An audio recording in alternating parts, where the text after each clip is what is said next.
वैशेषिक दर्शन के आचार्यों के संबंध में आज कुछ संवाद करने के लिए हम उपस्थित हुए हैं। आचार्यों को समझना उतना ही आवश्यक है जितना आचार्यों के द्वारा लिखे गए ग्रंथों को या दर्शनों को समझना। इस दृष्टि से यह विषय अत्यंत महत्वपूर्ण हो जाता है। हम विशेष रूप से आज वैशेषिक दर्शन के जो आचार्य हैं उनके संबंध में विचार विमर्श करेंगे। वैशेषिक दर्शन का नाम जैसे ही सामने आता है हम कणाद का स्मरण अनायास ही करते हैं। कारण स्पष्ट है, वैशेषिक दर्शन के प्रवर्तक आचार्य महर्षि कणाद हैं और इन्होंने वैशेषिक दर्शन की रचना की है। हम जानते हैं कि जैसे अन्य दर्शनों का प्रणयन सूत्रों के माध्यम से हुआ है, वैसे ही वैशेषिक दर्शन का निर्माण भी महर्षि कणाद के द्वारा सूत्र के रूप में ही किया गया है।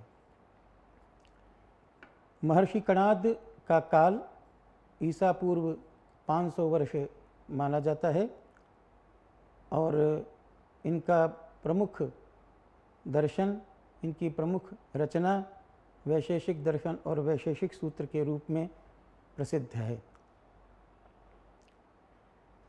इस वैशेषिक दर्शन का जो प्रारंभ हुआ है वह यतोभ्युदय निःश्रेयस सिद्धि सधर्मः इस सूत्र से हुआ है। यह वैशेषिक दर्शन का प्रथम सूत्र है। इस दर्शन में विशेष रूप से पदार्थ धर्मों का निरूपण, उनके समान धर्म और उनके वैधर्म की चर्चा के माध्यम से किया गया है। यहाँ यह स्पष्ट हम आपको समझ लेना चाहिए कि धर्म सामान्य रूप से लोक में प्रसिद्ध धर्म अर्थ को बताने वाला नहीं है। जो वैशेषिक दर्शन में 7 पदार्थ माने गए हैं, द्रव्य, गुण, कर्म, सामान्य, विशेष, समवाय और अभाव, इन पदार्थों का जो धर्म है उस धर्म की चर्चा यहाँ पर पदार्थ धर्म के रूप में की गई है। वैशेषिक दर्शन के आचार्यों ने महर्षि कणाद जिनमें प्रमुख हैं, जिन विषयों की प्रमुखता से चर्चा की है और जिन विषयों की चर्चा करने के कारण वैशेषिक दर्शन का अपना एक विशेष स्थान है सभी दर्शनों में, वे विषय हैं द्वित्व, संख्या, पाकज, उत्पत्ति, विभाग, विभागज और विशेष। विशेष एक ऐसा पदार्थ है जिसकी चर्चा विशेष रूप से इस दर्शन में महर्षि कणाद ने की है और विशेष की चर्चा विशेष रूप से करने के कारण ही इसको हम वैशेषिक दर्शन कहते हैं। एक श्लोक प्रसिद्ध है जिसकी चर्चा परंपरा से हम करते हैं। वह श्लोक है, द्वित्वे च पाकजोत्पत्तौ विभागे च विभागजे यस्य न स्खलिता बुद्धिः तं वै वैशेषिकं विदुः।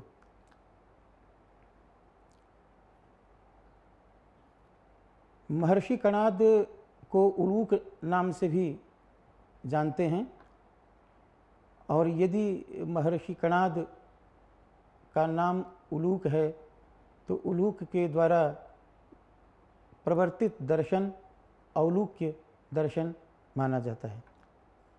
इस प्रकार औलूक्य दर्शन के रूप में भी वैशेषिक दर्शन की प्रसिद्धि है।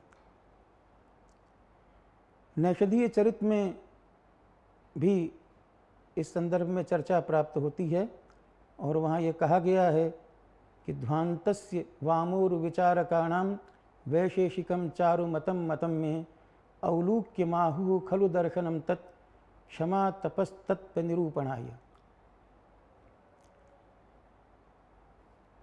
महर्षि कणाद के अनेक नाम प्रसिद्ध हैं। वायु पुराण के अनुसार कणाद मुनि का जन्म द्वारिका के समीप प्रभास नामक स्थान में हुआ। महर्षि कणाद सोम शर्मा के शिष्य थे। उदयनाचार्य जिन्होंने किरणावली नाम का ग्रंथ बनाया है और यह किरणावली ग्रंथ प्रशस्त पादभाष्य के व्याख्या के रूप में प्रसिद्ध है, वहाँ पर उदयनाचार्य ने कणाद को कश्यप मुनि के पुत्र के रूप में बताया है।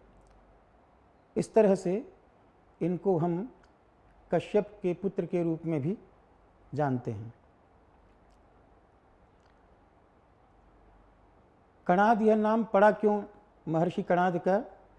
इस संदर्भ में एक पक्ष यह भी हम मान सकते हैं कि परमाणु रूप जो कण है, उस कण की चर्चा विशेष रूप से, उस परमाणु की चर्चा विशेष रूप से चूँकि इस दर्शन में की जाती है, इसलिए यह महर्षि कणाद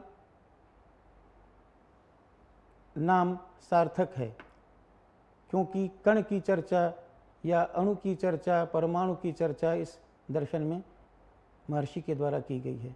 संभवतः इस चर्चा के कारण ही इनको कणाद नाम दिया गया, यह माना जा सकता है। उलूक नाम जो इनका है, उसका निमित्त क्या हो सकता है?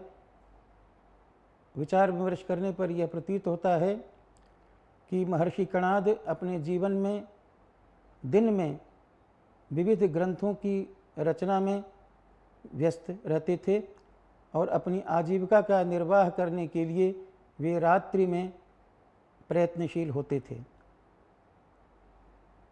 जैसे उलूक पक्षी रात्रि में ही अपना सब कुछ कार्य करता है, उसी तरह से रात्रि में जीविकोपार्जन के लिए सतत प्रयत्नशील होने के कारण इनको भी उलूक नाम दिया गया और उनके द्वारा जो दर्शन निर्मित हुआ उसको औलूक्य दर्शन कहते हैं।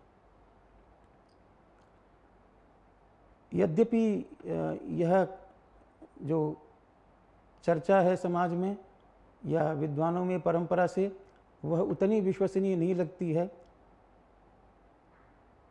हम औलूक्य दर्शन या उलूक इनको क्यों कहते हैं, इसको इस रूप में माने तो ज़्यादा अच्छा होगा।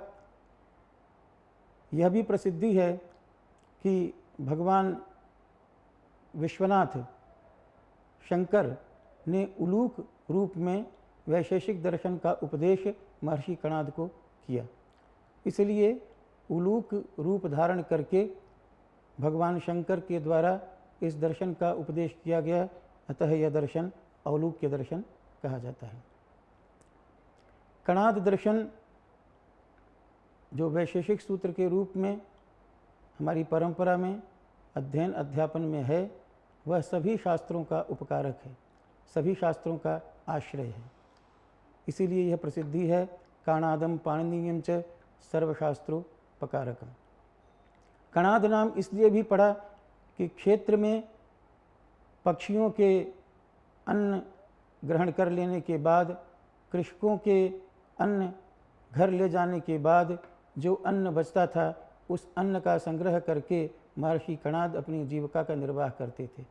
इसलिए भी इनका नाम कणाद रखा गया।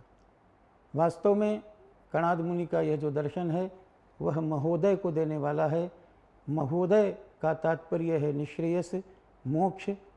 मोक्ष साधर्म्य और वैधर्म्य को जान करके पदार्थों का विवेक करके प्राप्त होता है, ऐसा वैशेषिक दर्शन का मंतव्य है।